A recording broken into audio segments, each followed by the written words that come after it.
वक्त बदला, हालात बदले, चुनाव बदले और ये मध्य प्रदेश के 4 बार सीएम रहे शिवराज सिंह चौहान की नई सियासी पारी की तैयारी है। मामा शिवराज लोकसभा चुनाव के लिए मैदान में हैं और बहनें भांजियां उन पर जमकर प्यार लुटा रही हैं, आशीष दे रही हैं। मध्य प्रदेश के पूर्व मुख्यमंत्री शिवराज सिंह चौहान विदिशा लोकसभा सीट से उम्मीदवार है और यहाँ पर खाते गांव में आए हैं। तमाम महिलाओं से मुलाकात कर रहे हैं, लेकिन ये जो महिलाएं हैं, मैं आपको महिलाओं की तस्वीर दिखाऊं। हाथ में लिफाफे लेकर के आई हैं और ये लिफाफे जो हैं वो इसके लिए हैं कि वो अपना चुनाव लड़ें। कहाँ से आई है दीदी? इकलेरा से। क्या है इस लिफाफे में? पैसे। क्यों आए हैं पैसे लेके? तो क्या चुनाव लड़ने के लिए पैसा दे रही हैं? हाँ, चुनाव लड़ेंगे। चुनाव लड़ने के लिए पैसा दे रही हैं? महिलाएं आई हैं बड़ी संख्या में, राशि लेके आई हैं, चुनाव लड़ने के लिए मदद कर रहे हैं। क्या उद्देश्य है? उद्देश्य क्या है? मामा जी को लीड के साथ और भारी प्रचंड जीत के साथ जिताएंगे। सभी बहनों का जितना उनने सोचा है उनसे उनके बारे में हम सदैव सोचते रहेंगे और हमारे लिए सबसे है मामा जी को जिताना है और वो जिताएंगे। भाई शिवराज के प्रचार में मुस्लिम बहनें भी पहुंची। नवभारत से बात करते हुए बहनों ने क्या कहा, सुनिए। मुस्लिम वर्ग की महिलाएं भी यहाँ पर, क्या नाम है आपका? सजाद भी यहाँ आई हैं। पूर्व मुख्यमंत्री शिवराज सिंह चौहान आपके उम्मीदवार हैं। किस तरह से आप चुनाव में लगेंगी और क्या उम्मीद है आपको उनसे? उम्मीद है मामा जी से फुल उम्मीद है हमको। अच्छा जी। कोई फायदा मिला सरकारी? मिला ना। कौन कौन सी योजना? वो मिली, पीएम मिल गई और पेंशन मिलती है। पेंशन मिलती है, ठीक है। तो मुस्लिम महिलाएं भी शिवराज जी के साथ हैं? हाँ है जी। और भी महिलाएं हैं यहाँ पे? हाँ है ना। शिवराज हर किसी के दिल में राज करते हैं। बच्चों ने मामा कहते हैं, महिलाएं भाई मानती हैं और ये तस्वीर उसकी गवाह है। देखिए कैसे बुजुर्ग बहन अपने भाई को लाड़ कर रही हैं। सर कितना प्रतिशत मिल रहा है? तमाम महिलाएं हम देख रहे हैं लगातार आपसे मिलने आ रही हैं, आशीर्वाद देख रही हैं। देखिए तस्वीरें, आशीर्वाद दे रही हैं बुजुर्ग महिला। और हम पहले भी ये तस्वीरें देखते रहे हैं और एक बार फिर से जब लोकसभा से उम्मीदवार है विदिशा से, कितना प्रतिशत मिल रहा है ये तस्वीर तो हम देख ही रहे हैं। नहीं, ये मेरी बहनें हैं जो मुझे आशीर्वाद दे रही है और ये मेरे लिए सब देवियां हैं। इनकी मैं पूजा करता हूँ और इनकी मैं पूजा करता हूँ और इनकी सेवा करने का भरपूर प्रयास करता हूँ। ये अद्भुत प्रेम है। अब हमारा लक्ष्य है लखपति दीदी बनाना। बहन क्यों गरीब रहे, क्यों आंसू बहाए, क्यों मजबूर रहे, आर्थिक रूप से भी मजबूत बने। इसलिए स्वास्थ्य सहायता समूहों के माध्यम से बहनों के कई काम धंधे प्रारंभ करवा के उनको लखपति बनाने का संकल्प है। शिवराज सिंह चौहान बहनों को शक्ति मानते हैं। कांग्रेस नेता राहुल गांधी ने जब शक्ति पर सवाल उठाया तो शिवराज सिंह चौहान आग बबूला हो गए। राहुल गांधी की नजर में शक्ति क्या है उन्होंने परिभाषित किया, इसको लेकर के लगातार चर्चा छिड़ी हुई है। आपकी नजरों में शक्ति की परिभाषा क्या है? राहुल जी के बारे में तो यही कहूंगा, विनाशकाले विपरीत बुद्धि। वो कांग्रेस को समाप्त करने का प्रण लिए हुए हैं। इसलिए कांग्रेस कभी भगवान राम के मंदिर में रामलला की प्राण प्रतिष्ठा का विरोध करती है और कभी हिंदू धर्म में शक्ति हो एक शब्द क्या है ये? हमारे लिए तो शक्ति माँ, बहन और बेटी है। वही हमारे लिए लक्ष्मी, दुर्गा है, सरस्वती है और वो उन्हीं को खत्म करने की बात करते हैं। ये तो हम कभी होने नहीं देंगे। प्रधानमंत्री जी ने कहा है कि वो जान की बाजी लगा देंगे। कांग्रेस बयानबाजी में व्यस्त है, मामा शिवराज चुनावी प्रचार में मस्त है। मामा शिवराज जब आदिवासी बस्ती में पहुंचे तो उन पर फूलों की बारिश हुई, ढोल नगाड़ों के साथ उनका स्वागत किया गया। यूं ही कोई मामा नहीं बन जाता है। आदिवासी बस्ती में पहुंचे शिवराज सिंह चौहान को देख लोग गदगद हो गए, जैसे वर्षों बाद कोई भाई अपनी बहन से मिलने आया हो। नवभारत से बात करते हुए शिवराज सिंह बेहद खुश नजर आए। पूर्व मुख्यमंत्री शिवराज सिंह चौहान आदिवासियों की बस्ती में आए हैं और उनसे बात की। हमने देखा लगातार आप दौरा कर रहे हैं, किस तरह का रिस्पांस मिल रहा है और आदिवासियों का कितना महत्वपूर्ण योगदान मानते हैं इस इलेक्शन में? सपेरे जाति के, अनुसूचित जाति जनजाति के भाई और बहन हैं, उन्होंने अद्भुत प्रेम दिया है। लाभार्थी संपर्क मैंने किया है, हर घर ने रंगोली बनाई, बहनों ने आरती उतारी और पैसे चुनाव लड़ने के लिए दिए। ये सब कुछ अद्भुत है, सपने जैसा है आज के युग में। आदिवासियों के लिए आपने तमाम योजनाएं की हैं, इस चुनाव में उनका क्या रिस्पांस है और किन मुद्दों को आप एड्रेस कर रहे हैं? तो मुद्दे तो दो ही है, लोगों की सेवा, गरीबों का कल्याण और विकास। सबकी भलाई के लिए काम करना है और वही प्रेम बहनों से और भाइयों से मिल रहा है। आदिवासियों को लेकर के कांग्रेस का दावा है कि आदिवासी उनका वोट बैंक है और बीजेपी उसमें सेंधमारी कर रही है। सब मामा और भैया के साथ। आदिवासी बस्ती के बाद शिवराज सिंह चौहान ने प्रबुद्ध सम्मेलन को संबोधित किया। 24 में उनका टारगेट क्या है, न भारत से बात करते हुए उन्होंने सब कुछ बताया।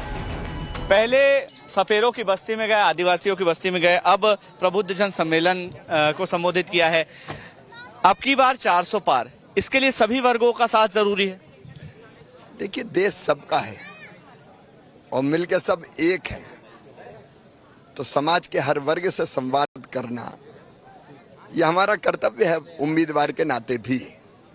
तो जीवन का उद्देश्य है और भारतीय जनता पार्टी जो कर रही है मोदी जी के नेतृत्व में, प्रबुद्ध जन तक ढंग से पहुंचाना और उनका आशीर्वाद प्राप्त करना और आगे हम क्या करेंगे ये बताना, ये कर्तव्य है मेरा। इसलिए यहाँ प्रबुद्ध जनों से आज मैंने चर्चा की। तमाम जो अन्य पार्टियों के लोग, सामाजिक संगठनों के लोग, बहुत सारी संख्या में ज्वाइनिंग्स भी आपने करवाई हैं, कांग्रेस से भी, अन्य दलों से भी। तो इसको लेकर के क्या आप मानते हैं कि इन प्रबुद्ध जनों में वो लोग भी शामिल है जो आपकी नीतियों से, प्रधानमंत्री की नीतियों से काफी ज्यादा इन्फ्लुएंस हुए? देखो, अब तो ये प्रतीत हो रहा है कि कांग्रेस अप्रासंगिक हो गई है और देश के विकास के लिए, बच्चों के बेहतर भविष्य के लिए, हमारे जीवन दर्शन और संस्कृति के लिए और भविष्य में जो काम है भारत का विश्व गुरु बनकर दुनिया को दिशा दिखाना, उसके लिए जरूरी है कि मोदी जी फिर भारत के प्रधानमंत्री बने। 400 सीटों से को हम पार करें, एनडीए और 370 बीजेपी।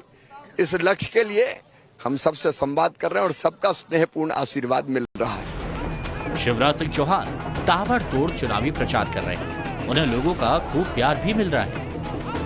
विदिशा लोकसभा सीट के लिए पूर्व मुख्यमंत्री शिवराज सिंह चौहान सुबह से लगातार दौरा कर रहे हैं, मेहनत कर रहे हैं और अब एक जगह रुक के 12 घंटे बाद चाय की चुस्की ले रहे हैं। बहुत मेहनत हो रही है। सर, क्या प्रतिशत है और कितनी आपको एफर्ट करना पड़ रहा है और आप लगातार जनता के बीच रहे हैं, कितनी मुश्किलें आती हैं? मेहनत तो प्यार बटोरने में हो रही है, लेकिन जनता का जो स्नेह और प्रेम मिल रहा है उमड़ घुमड़ के, वो अद्भुत है, अभूतपूर्व है और मैं समझता हूं कि ईश्वर का सबसे बड़ा वरदान है। तो सबसे मिलते जुलते भांजे भांजी लाडली बहनाएं मिल रही है और मेरी बहनाएं हर जगह मुझे चुनाव लड़ने के लिए पैसे दे रही हैं, प्यार आशीर्वाद दे रही हैं, सिर पे हाथ रख रही है। भाइयों का और बुजुर्गों का भी प्यार मिल रहा है और बच्चे तो मुझसे लिपट ही जाते हैं मामा मामा कह के। ये अद्भुत है। मैं जब से देख रहा हूँ मुख्यमंत्री बनने के बाद से लगातार आप 18-18, 20-20 घंटे काम करते हैं।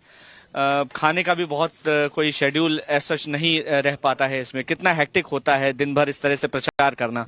नहीं, जनता का प्यार सारी थकान भुला देता है और इतने ही है कि इतने लेट पहुंचते हैं कि पता घंटों लोगों को बैठे रहना पड़ता है, लेकिन जो प्यार है वो सारी मेहनत और थकान भुला देता है। चुनाव प्रचार के बीच शिवराज सिंह चौहान ने पत्नी साधना सिंह के साथ मां नर्मदा की पूजा की। पूजा के बाद शिवराज सिंह चौहान ने अपने भारत से बात की और क्या कहा, सुनाते। नर्मदा जी का आशीर्वाद आप लेने आए हैं, कितना महत्व रखता है नर्मदा मैया का यह पूजन आपके जीवन में? माँ है हमारी, उन्हीं की गोद में हमने जन्म लिया है, उन्हीं की गोद में बचपन में खेले हैं और इसलिए सदैव माँ की पूजा और अर्चना करते रहे हैं। माँ मध्य प्रदेश की जनता के लिए वरदान है। वो हमें सब कुछ देती है, वो हमें पीने का जल देती है, वो हमें सिंचाई का जल देती है, वो हमें बिजली देती है, वो साक्षात देवी है।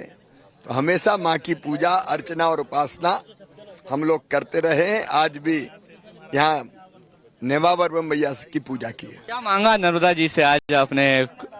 सब सुखी हो, सब निरोग हो, सबका मंगल हो और सबका कल्याण हो। माँ की कृपा सब पर बरसे। वो तो माँ जो चाहेंगी वो होगा, जनता की कृपा और आशीर्वाद। सद्बुद्धि की भी कामना की क्योंकि सामने वाले पक्ष के पास तो कोई कैंडिडेट, वो सबको सद्बुद्धि दे और सन्मार्ग पर चलने की प्रेरणा दे। पूर्व मुख्यमंत्री शिवराज सिंह चौहान अपने चुनाव अभियान में लगे हुए हैं और हम इस समय नर्मदा मैया के तट पर हैं, नेमावर में, जो नर्मदा माता का, नर्मदा नदी का, नर्मदा माई का नाभि क्षेत्र कहा जाता है और नर्मदा के इस जल का आशीर्वाद लेने के लिए, नर्मदा मैया का आशीर्वाद लेने के लिए पूर्व मुख्यमंत्री शिवराज सिंह चौहान यहाँ आए हैं। कैमरामैन यशवंत के साथ मकरंद काले, टाइम्स नाउ नवभारत, नेमावर। राजधानी दिल्ली के पांडव नगर इलाके में आज एक दिल दहला देने वाली वारदात सामने आई, जहां 4 साल की मासूम बच्ची के साथ घिनौनी वारदात को अंजाम दिया गया। मामला सामने आने के बाद स्थानीय लोगों का जमकर गुस्सा फूटा। लोगों ने आरोपी के दुकान में जमकर तोड़फोड़ की, आरोपी को फांसी की मांग की है। इतना ही नहीं, लोगों ने आरोपी की दुकान के सामान को सड़क पर लाकर आग के हवाले कर दिया और इसी को होलिका दहन बताया। आरोपी बच्ची को दरअसल ट्यूशन पढ़ाने वाले टीचर का भाई बताया जा रहा है। घटना उस वक्त की है जब वो ट्यूशन पढ़ने गई थी, लेकिन उसकी टीचर मौजूद नहीं थी और मौके का फायदा उठाकर टीचर के भाई अप्पू ने इस घटना को अंजाम दिया। राजधानी दिल्ली के पांडव नगर इलाके में एक दिल दहला देने वाली वारदात सामने आई, जब एक 4 साल की मासूम बच्ची के साथ बदसलूकी की घटना सामने आई। फिलहाल पुलिस ने आरोपी को गिरफ्तार कर लिया है, लेकिन बताया ये जा रहा है कि ये बच्ची जो है कल यहाँ अपने ट्यूशन पढ़ने के लिए बगल के ही ठीक पांडव नगर इलाके में, ये जो ऊपर आप तीसरी मंजिल पे जो फ्लैट देख रहे हैं, उसी फ्लैट में ट्यूशन पढ़ने के लिए वो आई थी। रोज़ाना वो ट्यूशन पढ़ने के लिए आती थी, लेकिन कल जब वो यहाँ पढ़ने के लिए पहुँची तो जो ट्यूटर थी वो मौजूद नहीं थी। उनका भाई जो था वो वहाँ पे मौजूद था, जिसने बच्ची के साथ बदसलूकी की, जिसके बाद बच्ची जो है रोते हुए अपने घर पर पहुंची। मामले में आरोपी को गिरफ्तार कर लिया गया है और जो माहौल है उसे शांत कराने की कवायद जो है वो की जा रही है। जाहिर तौर पर चूंकि जो आरोपी है वो एक खास समुदाय से है, इसको लेकर भी लोग जो हैं यहाँ पर, जैसे ही लोगों को पता चला, लोग जो हैं वो यहाँ पर इकट्ठा हो गए। उसके बाद कहीं न कहीं लोग जो थे बेहद नाराज़ थे। पुलिस के खिलाफ प्रदर्शन भी यहाँ पर किया गया।